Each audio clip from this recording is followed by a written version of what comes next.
You are 7 years old, and it is the first day of summer. The break stretches out in front of you like an ocean with no far shore. 3 months feels like a small lifetime, because it is one. You will learn to swim. You will read a book that rearranges something inside you. You will be bored, gloriously, completely bored, in a way you will never quite manage again. And by September, you will be a slightly different person than the one who started. Now you are an adult, and summer is a long weekend. You blink sometime in January, and somehow it is already dark at 5 in the afternoon again. You turn around and a year is gone, and you cannot point to where it went. The years don't pass anymore. They evaporate. You've felt this. Everyone past a certain age feels this. Time is speeding up, and it has been quietly speeding up your entire life, accelerating year over year without ever once asking your permission. And here is what you need to understand tonight. This is not nostalgia. It is not simply because you are busy now. There is a real mechanism underneath it, a specific reason the days are collapsing. And once you can see the mechanism, you can see something else too. The acceleration is not as inevitable as it feels. But first you have to watch how the trick is done. Start with the oldest explanation, the simplest one. In 1877, a French philosopher named Paul Janet wrote down an idea so clean it almost sounds like cheating. Each year of your life is measured against all the years that came before it. To a 2-year-old, a single year is half of everything they have ever lived. To a 10-year-old, that same year is 1/10. To you, right now, it might be a 40th, a 50th. The exact same 365 days, shrinking every year into a thinner and thinner slice of the whole. William James, the founder of American psychology, took that idea and set it down in his masterwork in 1890. As we grow older, he wrote, the years grow hollow and collapse. Each one is a smaller fraction of the life behind it, so each one feels lighter, emptier, gone faster than the last. And the arithmetic of this is genuinely unsettling. If you measure your life not in calendar years, but in how long they felt, the slow, enormous years of childhood may already weigh as much as all your adult decades combined. The felt midpoint of your life is not at 40. It arrives much, much earlier, and then quietly slips behind you while you're not looking. It's an elegant theory. It is also not enough. Because pure arithmetic cannot explain why one single new summer, when you were small, felt longer than an entire ordinary year does to you now. For that, you have to understand what your brain is actually doing when it measures a stretch of time. Here is the uncomfortable truth at the center of all of this. Your brain does not contain a clock. It contains a filing cabinet. When you look back and ask yourself how long something lasted, you are not reading a timer. You are weighing how much you remember. A stretch of life crowded with new things leaves behind a thick, detailed file. And a thick file, read in hindsight, feels like a long time.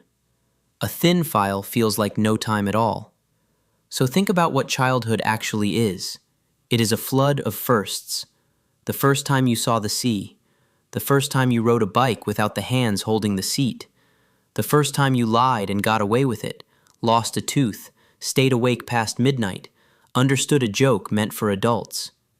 Your young brain recorded all of it in painfully high resolution because all of it was new, and the new demands your full attention. James saw this exactly. Youth is remembered as long and slow, he said, precisely because it is so dense with novel experience. And then he gave the warning that should follow you for the rest of your life. Each passing year, he wrote, converts more of that experience into automatic routine, which we hardly notice at all. The neuroscientist David Eagleman put this to a brutal test. He took volunteers and dropped them, a real, terrifying free fall, the kind where your body is certain it is about to die. And afterward, every single one of them swore the fall had lasted far longer than the stopwatch said. Time had stretched. But then, Eagleman found the strange part, the part that explains everything. In the actual moment of the fall, their perception had not sped up at all. They could not read information any faster than normal. Time only expanded afterward, in the rearview mirror.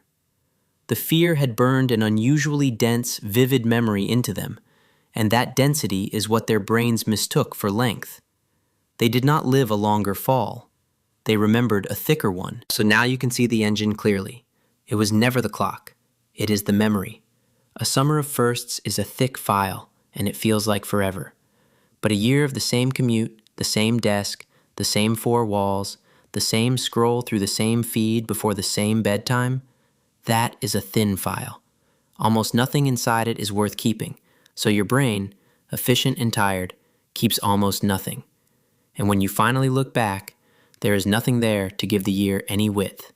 It collapses into a single blurred point. And you say the words that everyone your age says, in the same defeated tone.